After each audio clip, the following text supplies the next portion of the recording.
Good. Okay, on to a special month. March is Brain Injury Awareness Month. How to prevent it. I have an expert with us, Karen Russell, Mountain Valley Regional Rehabilitation Hospital. Great to have you back with us. Yes, thank you. All right, so we can prevent falling and bashing our brains. Sorry, that sounds really gross.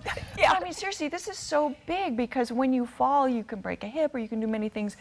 But hurting your head is a really big one. Yeah, when I'm out talking to the community, most of my older adults, that's their biggest fear when they fall is breaking a bone, breaking a hip, breaking a pelvis. But actually, according to the CDC, 40% of traumatic brain injuries are a result of falls. Wow. And then when you hit into something or go clear down. You fall and you hit your head typically on the ground. In people 65 and older, they account for 80%. The head injuries are a result of falls. Because the balance kind of deteriorates as we get older. Yes. I know that, you know, going up on ladders seems a little more harrowing. And we're so much more aware of our balance issues as we get older. You know, losing our balance is something you're going to have throughout your whole life. So from the time that you're learning to walk as a toddler to the day you go with God, losing your balance is just a natural part of life. But I think as we get older, because we're more aware of the consequences, it's a lot more aware of when we lose our balance. Right. But is there something internally, like your ears or something that makes it more precarious, balance more precarious after, what'd you say, 65? Yeah, we have natural protective responses and just different medical reasons, age, pain, different things can affect our ability to use those recovery strategies. And that's kind of one of the things I wanted to go over a little bit about today is you have 3 different recovery strategies that you use when you lose your balance, and depending on the size of the loss of balance, it's going to cause you to hopefully use one of those skill sets. Okay. Yeah, and as we get older, people don't challenge their balance sometimes as much, so they start to lose those skill sets because balance is a use it or lose it system. So we need to... Yes. So there are exercises literally that you can do to strengthen your balance responses or abilities or something? Exactly, yes. Okay. Yeah, because you want to have those in your skill sets. So you want to show us some? Well, yeah, so we're going to stand up. Okay. Okay, so the first muscles that kick in when you start to lose your balance are your ankle muscles. And your ankle muscles, basically, they control your body's sway. So whether you're doing a voluntary movement like reaching in the cupboard, reaching in the closet, your ankle muscles control your ability to do what we call a functional reach. Oh. So they let you, move safely in your home and be able to move back and forth within your base of support safely. So if you have weak ankle muscles, when you go to reach for something, you're going to lose your balance. You're going to lose it. Wow. So you want to be able to have that functional sway, voluntary, or you might have maybe an involuntary sway. So let's say someone bumps you. Yeah. So can you recover? How many times have we all stood up, got lightheaded, lost our balance?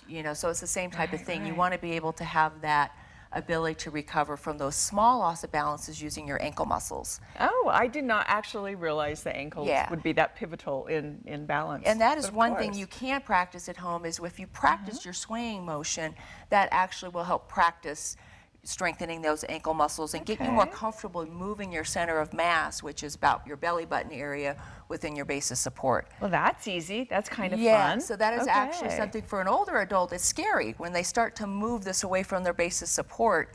A lot of them, it's a fear factor because the minute they start to get a little further away, then panic sets and then maybe just go into a stepping strategy. Okay. Now, that you can practice. The next one we're going to talk about is hip strategy. Hip strategy is used in situations where it's a larger loss of balance that your ankle muscles cannot control. So you have to use your great big hip muscles to pull yourself back in balance. Ah, okay. It's a good strategy to have because there are certain situations in life that maybe taking a step is not a good balance recovery strategy.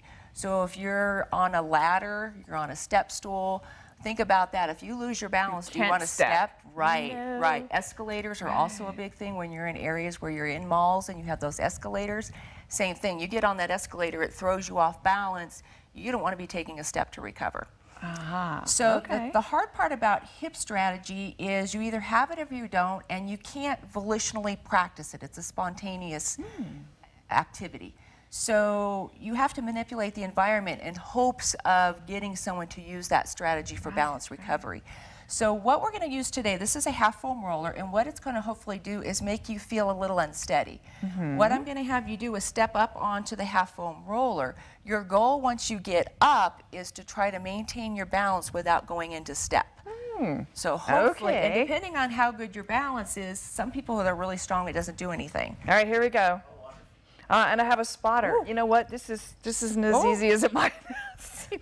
And as those of okay, you in the that's audience cool. can see, hip strategy is about counterbalance. So as you can see, Wow. she is having, as her weight goes backward, she's pulling forward. If her weight goes forward, she's pulling backward. So she's using those great big hip muscles to constantly pull her center of mass over her feet. And you kind of, it seems like you have to like bend your knees a little Yeah. bit too to get that going. Yeah, ideally So- you want to try not to use your knees because in the long term it won't. But I Okay. sometimes will tell people it's like surfing. You know, when people are Wow. surfing, this I is could be a kind of the surfer. motion they're using. Surfer. Play some Beach Boys for us. We're good.